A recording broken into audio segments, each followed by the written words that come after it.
Hello, bachcho. Let's read this question. The question says, Statement 1, leaching of gold with cyanide ion in absence of air or oxygen leads to cyanocomplex of gold 3.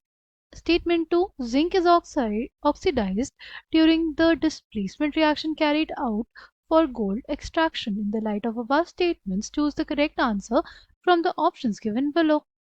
Right? हमें पहला statement दिया है कि जब हम gold की leaching करते हैं with cyanide ion in absence of air और ऑक्सीजन, तब हमारे पास फॉर्म होता है cyanocomplex of gold +3 oxidation state.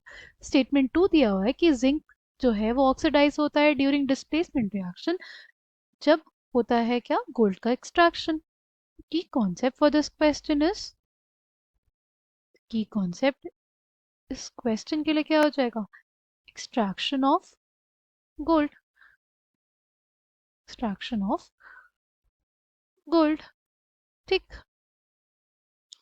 हमारे पास सपोज गोल्ड है, गोल्ड की लीचिंग का रिएक्शन क्या है, गोल्ड ट्रीटमेंट किया जाता है किसके साथ, साइनाइड आयन के साथ, presence of water plus oxygen gas इसमें रहती है, राइट, प्रेजेंस होती है ऑक्सीजन की। तो हमारे क्वेश्चन में स्टेटमेंट दिया है कि एब्सेंस होती है, तो हमारा पहला स्टेटमेंट तो ऐसे ही गलत हो जाएगा, right.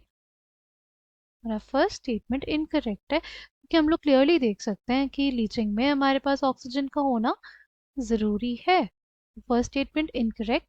Talking about the second statement में क्या बोला है, जिंक जो है वो ऑक्सीडाइज होता है। लेट्स सी, जो हमारे पास कॉम्प्लेक्स बना, अगर इसका रिएक्शन जिंक के साथ करेंगे तो क्या होगा, हमारे पास गोल्ड ऑप्टेन हो जाएगा और जिंक का कॉम्प्लेक्स बन जाएगा।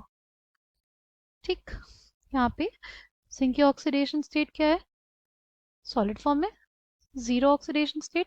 और यहाँ पे कैसे निकालेंगे, जिंक की ऑक्सीडेशन स्टेट को मान लेंगे x +4 into -1 is equals to -2।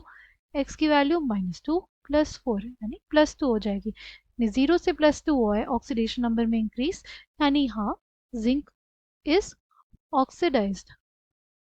ये जो स्टेटमेंट है करेक्ट है।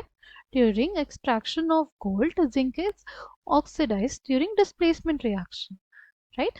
तो सेकेंड स्टेटमेंट हमारे पास करेक्ट है और फर्स्ट इनकरेक्ट है, तो option D will be correct. I hope you understood it well, thank you, all the best.